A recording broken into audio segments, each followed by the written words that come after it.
वाराणसी। हिंदू धर्म में जीवित पुत्रिका व्रत का विशेष महत्व है। इस व्रत को जितिया या ज्योतिया व्रत के नाम से भी जाना जाता है। हिंदू पंचांग के अनुसार आश्विन मास के कृष्ण पक्ष की इस व्रत के संबंध में भगवान शंकर ने माता पार्वती को बताया था कि यह व्रत संतान की सुरक्षा के लिए किया जाता है। इस व्रत से जुड़ी एक पौराणिक कथा भी प्रचलित है जो जिमूतवाहन से जुड़ी है। सत्ययुग में गंधर्वों के एक राजकुमार थे जिनका नाम जिमूतवाहन था। वे सदाचरण, सत्यवादी, बड़े उदार और परोपकारी थे। जिमूतवाहन को राजसिंहासन पर बिठाकर उनके पिता वन में वानप्रस्थी का जीवन बिताने चले गए। जिमूतवाहन का राजपाट में मन नहीं लगता था। वे राजपाट की जिम्मेदारी अपने भाइयों को सौंप पिता की सेवा करने के उद्देश्य से वन में चल दिए। वन में ही उनका विवाह मलयवती नाम की कन्या के साथ हो गया। सप्तमी तिथि से नवमी तिथि तक जीवित पुत्रिका का व्रत मनाया जाता है। अष्टमी तिथि के दिन सुहागिन महिलाएं अपनी संतान की लंबी आयु व सुख समृद्धि की कामना के लिए व्रत करती हैं। वन में भ्रमण करते हुए जब एक दिन वे काफी आगे चले गए तो एक वृद्धा को रोते हुए देखा।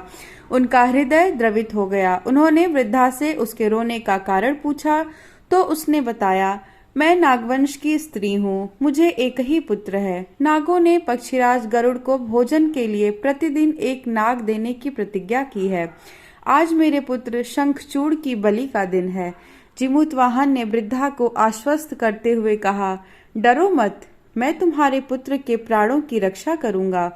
आज तुम्हारे पुत्र की जगह स्वयं को लाल कपड़ों से ढककर शिला पर लेटूंगा।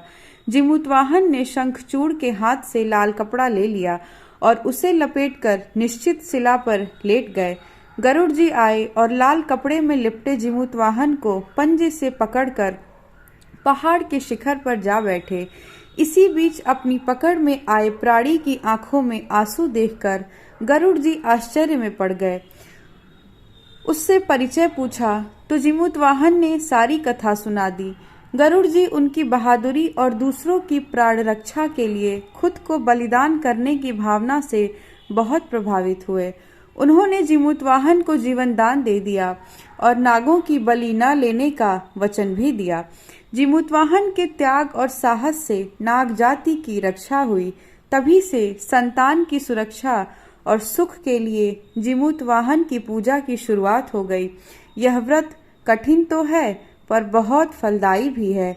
जीवित पुत्रिका पर्व को लेकर रविवार को लक्सा स्थित लक्ष्मी कुंड पर श्रद्धालुओं की भीड़ उमड़ पड़ी।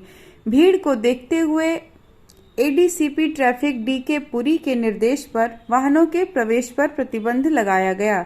इस दौरान भारी संख्या में पुलिस के जवान भी तैनात रहे। बने रहिए निष्पक्ष काशी न्यूज वाराणसी के साथ। धन्यवाद।